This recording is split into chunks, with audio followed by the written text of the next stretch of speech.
Assalamualaikum semua. Perkenalkan, saya Rosdiana Sadikin, mahasiswa pasca sarjana Magister Pedagogi Universitas Lancang Kuning.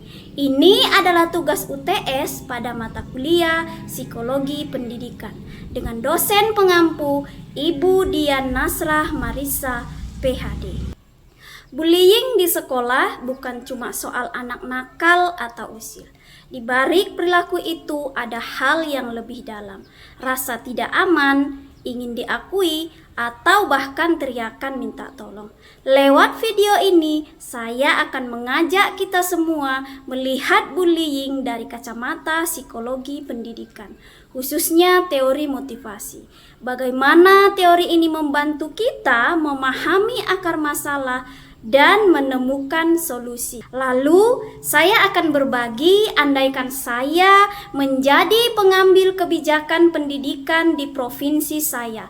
Intervensi seperti apa yang akan saya prioritaskan untuk menciptakan sekolah yang lebih aman dan sehat secara emosional bagi semua siswa.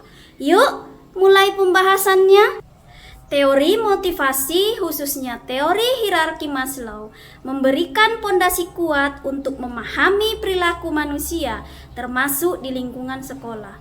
Maslow menjelaskan bahwa setiap individu memiliki serangkaian kebutuhan yang harus dipenuhi, mulai dari kebutuhan fisiologis, rasa aman, kebutuhan sosial, hingga aktualisasi diri.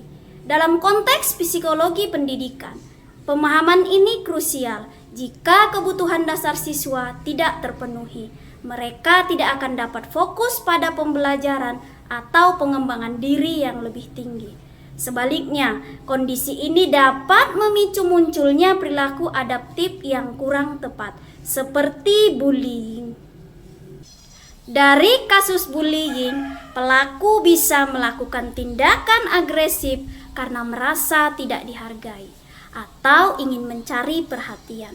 Sementara korban mungkin merasa takut, tidak aman, dan kehilangan motivasi untuk belajar.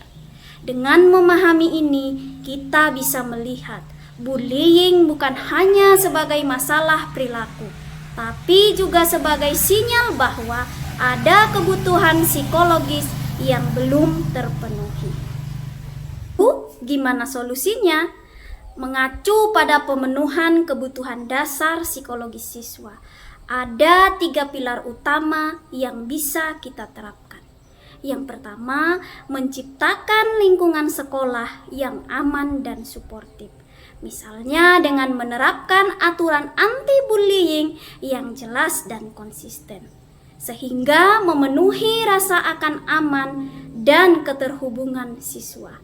Kedua, melatih guru dan staf untuk mengenali tanda tekanan psikologis dan meresponsnya secara empatik, sehingga memenuhi kebutuhan rasa diterima dan dipahami.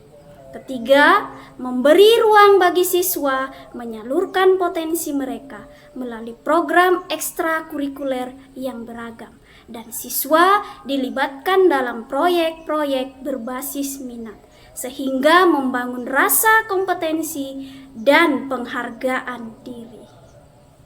Dari kacamata psikologi pendidikan, khususnya teori motivasi, kita dapat memahami bahwa menangani bullying jauh melampaui sekedar memberikan hukuman semata. Pendekatan konvensional yang hanya berfokus pada sanksi seringkali gagal mengatasi akar masalah. Sebaliknya, kami berargumen bahwa solusi yang paling efektif berpusat pada pemenuhan kebutuhan dasar psikologis setiap anak. Kebutuhan akan rasa aman, rasa memiliki, penghargaan, dan kemampuan untuk berkembang, agar mereka dapat tumbuh dalam lingkungan yang sehat, berdaya, dan terhindar dari perilaku maladaptif seperti bullying. Inilah esensi dari pencegahan yang berkelanjutan. Bullying masih jadi masalah serius. Banyak siswa diam karena takut atau merasa tidak didengar. Pelaku pun kadang hanya sedang mencari pengakuan. Kalau dibiarkan, dampaknya bisa sangat merusak, baik mental maupun masa depan siswa.